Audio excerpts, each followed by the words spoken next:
आपने self help group से लेकर किसान क्रेडिट कार्ड जैसे कितने ही अभियानों की सफलता में अहम रोल निभाया है। आगे भी देश के संकल्पों को पूरा करने में आपकी अहम भूमिका होगी। आप सभी एफपीओ किसान उत्पाद संघ की ताकत से परिचित हैं। एफपीओ की व्यवस्था बनने से हमारे किसानों को अपनी फसलों का अच्छा दाम मिल रहा है। हमें ऐसे और एफपीओ बनाने के बारे में सोचना चाहिए, उस दिशा में आगे बढ़ना चाहिए। आज दूध का उत्पादन किसानों को सबसे ज्यादा रिटर्न दे रहा है। हमें अमूल के जैसे 5-6 और कोऑपरेटिव्स बनाने के लिए काम करना होगा, जिनकी पहुंच पूरे भारत में हो। इस समय देश प्राकृतिक खेती, नेचुरल फार्मिंग का उसको मिशन मोड में आगे बढ़ा रहा है। हमें नेचुरल फार्मिंग के इस अभियान से ज्यादा किसानों को जोड़ना होगा। हमें हमारे सेल्फ हेल्प ग्रुप्स को, लघु और सूक्ष्म उद्योगों को एमएसएमई से जोड़ना होगा। उनके सामानों की जरूरत सारे देश में है, लेकिन हमें इनकी ब्रांडिंग के लिए, इनकी सही मार्केटिंग के लिए काम करना होगा। हमें अपने जीआई प्रोडक्ट्स की क्वालिटी, उनकी पैकेजिंग और ब्रांडिंग पर भी ध्यान देना होगा। साथियों, हमें रूरल इनकम को डाइवर्सिफाई करने के तरीकों पर काम करना है। गांव में सिंचाई कैसे अफोर्डेबल बने, माइक्रो इरिगेशन का ज्यादा से ज्यादा कैसे प्रसार हो, वन ड्रॉप मोर क्रॉप, इस मंत्र को हम कैसे साकार करें। हमारे यहां ज्यादा से ज्यादा सरल ग्रामीण क्षेत्र के रूरल एंटरप्राइज क्रिएट हो, नेचुरल फार्मिंग के अवसरों का ज्यादा से ज्यादा लाभ रूरल इकोनॉमी को मिले। आप इस दिशा में टाइम बाउंड मैनर में काम करें। साथियों, आपके गांव में जो अमृत सरोवर बना है, तो उसकी देखभाल भी पूरे गांव को मिलकर करनी चाहिए। इन दिनों देश में एक पेड़ मां के नाम अभियान भी चल रहा है। गांव के हर व्यक्ति इस अभियान का हिस्सा बने, हमारे गांव में ज्यादा से ज्यादा पेड़ लगे, ऐसी भावना जगाना बहुत जरूरी है। एक और सबसे महत्वपूर्ण बात, हमारे गांव की पहचान गांव के सौहार्द और प्रेम से जुड़ी होती है। इन दिनों कई लोग जाति के नाम पर समाज में जहर घोलना चाहते हैं, हमारे सामाजिक ताने बाने को कमजोर बनाना चाहते हैं। हमें इन षड्यंत्रों को विफल बनाकर गांव की साझी विरासत, गांव की साझी संस्कृति को हमें जीवंत रखना है, उसको सशक्त करना है।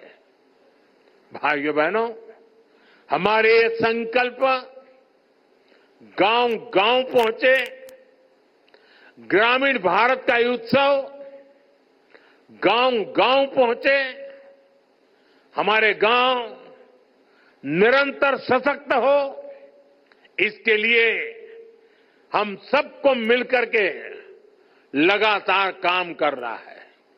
मुझे विश्वास है गांवों के विकास से विकसित भारत का संकल्प जरूर साकार होगा।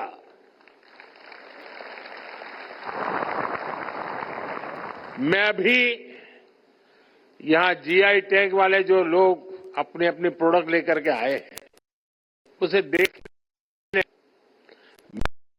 के माध्यम से दिल्ली वासियों से आग्रह करूंगा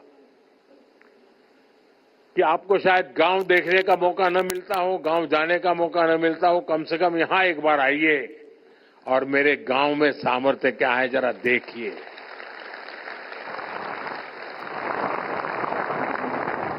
कितनी विविधताएं हैं और मुझे पक्का विश्वास है जिन्होंने कभी गांव नहीं देखा है उनके लिए ये बहुत बड़ा अचरज बन जाएगा। इस कार्य को आप लोगों ने किया है, आप लोग बधाई के पात्र हैं। मेरी तरफ से आप सबको बहुत बहुत शुभकामनाएं, बहुत बहुत धन्यवाद। तो प्रधानमंत्री नरेंद्र मोदी को आप सुन रहे थे जो ये बताते हुए कि विकसित भारत का संकल्प तब पूरा होगा जब गांव में विकास की बयार बहेगी और इसके लिए जरूरी हो जाता है कि गांव में मूलभूत सुविधाओं को यहां पर बढ़ावा दिया जाए। इसका और कोविड-19 के 5 साल बाद चीन में HMPV वायरस का खतरा मंडराता दिखाई दे रहा है। चीन में बेड भर चुके हैं और मरीजों की संख्या भी बढ़ती जा रही है, जिसके बाद अलर्ट भी जारी कर दिया गया है। इसके लक्षण भी कोविड-19 वायरस की तरह ही बताए जा रहे हैं।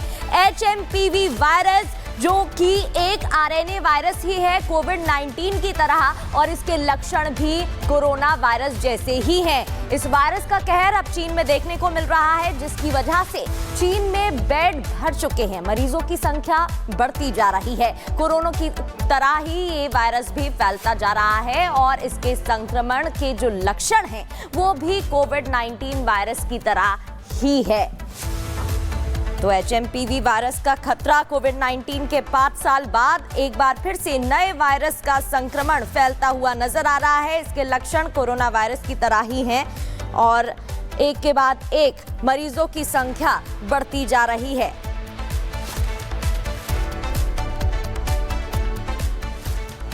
तो देखिए 5 साल पहले कोरोना महामारी आई थी जिसकी चपेट में लगभग सभी देश आ गए थे और सभी देश इससे पीड़ित थे और इसके बाद यानी कि 5 साल के बाद अब चीन से एक और वायरस की खबर सामने आ रही है जिसने पूरे देश में टेंशन बढ़ा दी है। ऐसे में सवाल ये होता है क्योंकि लगातार देखिए चीन की स्थिति बिगड़ती हुई नजर आ रही है क्योंकि अस्पतालों में बेड नहीं मिल रहे, लगातार लोगों की जान जा रही है, लेकिन अब तक चीन की तरफ से इस वायरस को लेकर कुछ भी नहीं कहा गया है, ना ही कोई पुष्टि की गई है। ऐसे में सवाल ये कि क्या जैसे कोरोना के वक्त चीन ने छिपाया था तो क्या इस वायरस को लेकर भी चीन कुछ छिपाता हुआ नजर आ रहा है? सवाल कई हैं, रिपोर्टर सबसे पहले आपको दिखाते हैं।